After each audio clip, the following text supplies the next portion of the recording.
हमारे साथ एक युवा अधिवक्ता हैं, तो इनसे हम जानेंगे इनके संघर्ष के बारे में कि ये वकील क्यों बने।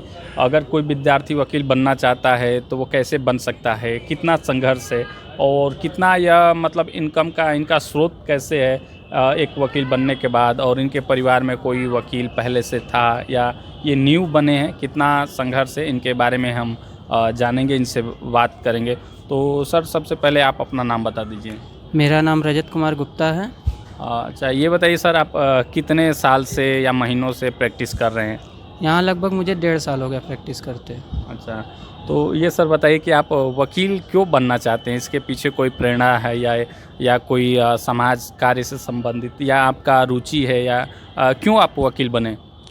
वकील इसलिए बना मैं कि मैं समाज की सेवा कर सकूं, और जो मतलब बुराइयां हैं या जो कुछ टाइम लगता है, मेरा सुझाव यही है कि अधिवक्ता होने के नाते मैं उसको जितना हो सके जल्द से जल्द हल करूं। और कहीं कोई मतलब दिक्कत है, परेशानी है, या बहुत लोग इधर उधर भटकते हैं, तो मेरा मानना है कि मेरे वजह से सहायता हो जाए और अच्छा से अच्छा मतलब आगे जा सके, यही मैं चाहता हूँ। मतलब लोगों का समाज सेवा एक आपका पीछे प्रेरणा रहा है कि आप वकील बन पाए। तो ये सर बताइए कि आपके घर परिवार में इससे पहले कोई वकील रहा है, या आप पहली पीढ़ी हैं जो वकालत में आए हैं? इससे पहले कोई आपके परिवार में है क्या वकील वगैरह? जी सर, देखिए पहले तो ऐसा नहीं था। मैं पहला ऐसा बंदा हूँ जो अपने घर में अकेला हूँ और इस लाइन में आया हूँ।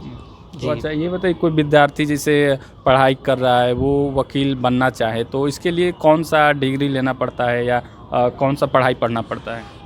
यदि कोई बच्चा पढ़ना चाहता है, लॉ बनना मतलब वकालत करना चाहता है, तो सबसे पहले या तो 3 इयर्स LLB कोर्स करे, वो भी जो ग्रेजुएशन के बाद होता है, या BA LLB करे इंटर के बाद, जैसा उनका सोच हो या विचार हो। एक होता है ग्रेजुएशन के बाद करेंगे तो उनको 6 ईयर हो जाएगा, और इसमें जो BA LLB करेंगे इंटर के बाद उसमें 5 ईयर लगेगा, तो उनका 1 साल का जो बचत होगा वो आगे उनको काम करेगा। तो मेरा यही रहेगा कि भाई जितना हो सके जैसे भी हो वो अपने ऊपर कर सकते हैं, करके ही लॉ की डिग्री पा सकते हैं, तब वकालत कर सकते हैं। अच्छा, ये बताइए, जब आप पहली बार वकालत शुरू किए होंगे कोर्ट में, तो आप सीनियर कैसे ढूंढे? उनका व्यवहार कैसा है? कितना समय आप कोर्ट में बिताते हैं? देखिए, सीनियर ढूंढने के लिए तो थोड़ी परेशानी होती है, बट ऐसी बात नहीं, मुझे ज़्यादा परेशान नहीं होना पड़ा, क्योंकि मेरे रिलेटिव ही हैं वो। अच्छा, बगल के ही हैं, एक सर हैं, तो उन्हीं के संपर्क किया, वो कहे ठीक है बेटा आप आ जाओ। कोई दिक्कत नहीं हुई, मतलब मुझे ज़्यादा परेशानी नहीं हुई, और इसको आप आराम से भाई कर सकते हैं। सीनियर का, मेरे सीनियर बहुत ही अच्छे हैं, इसमें कोई कहा नहीं जा सकता। मैं सभी सीनियर को कहूँगा सभी अच्छे हैं, कोई बुरा नहीं। कितने बजे आप आ जाते हैं कोर्ट? एक्चुअली मैं 10 बजे आ जाता हूँ और शाम को फिर वही 4 बजे जाता हूँ। यानी कि लगभग आप 10 से 4 के बीच में कोर्ट में प्रैक्टिस करते हैं। अच्छा, ये बताइए कि हर कोई चाहता है कि वकालत करे, या हर कोई का सपना रहता है एक समाज सेवा के साथ साथ अर्निंग का, तो अर्निंग का स्रोत क्या है? क्या आपके जो सीनियर होते हैं वो कुछ देते हैं, या खुद से आप कुछ मेहनत करके अर्निंग करते हैं? उसका माध्यम क्या है, कुछ बता पाएंगे? अब इस बारे में ज़्यादा मैं कुछ नहीं कहना चाहूँगा। सर हैं, दे भी देते हैं, कुछ हम लोग का वर्क रहता है एक्स्ट्रा, तो उसमें भी हमको मिल जाता है, बट इतना ही।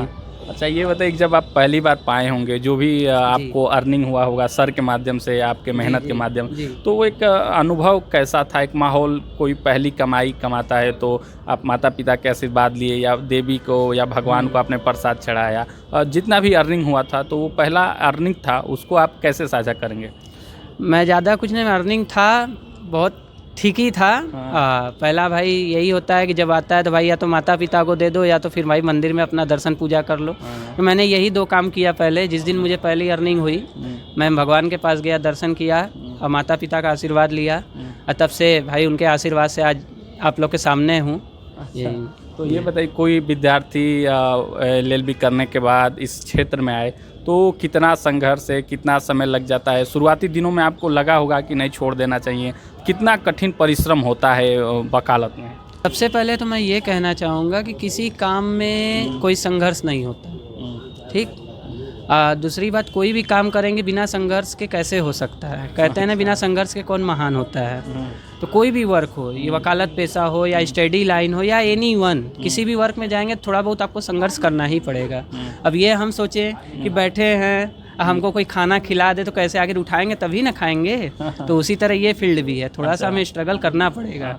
करेंगे तो हमारे ही लिए बेनिफिट करेगा और हमें अच्छा लगेगा। तो कितना साल लग सकता है, कितना समय लग सकता है जो नया आएंगे सीखने के लिए? अब वो उनके ऊपर डिपेंड करता है, इसको ये हम कुछ कहना नहीं चाहेंगे कि आदमी के मानसिकता पे डिपेंड करता है, व्यक्तित्व पे डिपेंड, क्योंकि कितना जल्दी हम कवर कर लेते हैं। अच्छा। क्योंकि कुछ लोग कमज़ोर माइंड के होते हैं, कुछ लोग तेज होते हैं। जैसे अब कुछ लोग हैं तो भाई तेज हैं काफ़ी, वो फट से बातों को कैच कर लेते हैं। अब कुछ लोग हैं तो भाई धीरे धीरे समझते हैं, तो भाई दोनों में थोड़ा, लेकिन ये है कि समझ जाएंगे। आपसे आखिरी प्रश्न पूछते हैं कि सर ये बताइए कि आप जैसे वकालत के साथ साथ, प्रैक्टिस के साथ साथ अभी नए हैं, युवा हैं, तो कुछ तैयारी वगैरह भी करते हैं क्या आप? जी, जैसे एपीओ का था वो तैयारी कर रहे थे, अभी आपका पीसीएसजे होने वाला है हाल ही में, तो उसकी तैयारी चल रही है।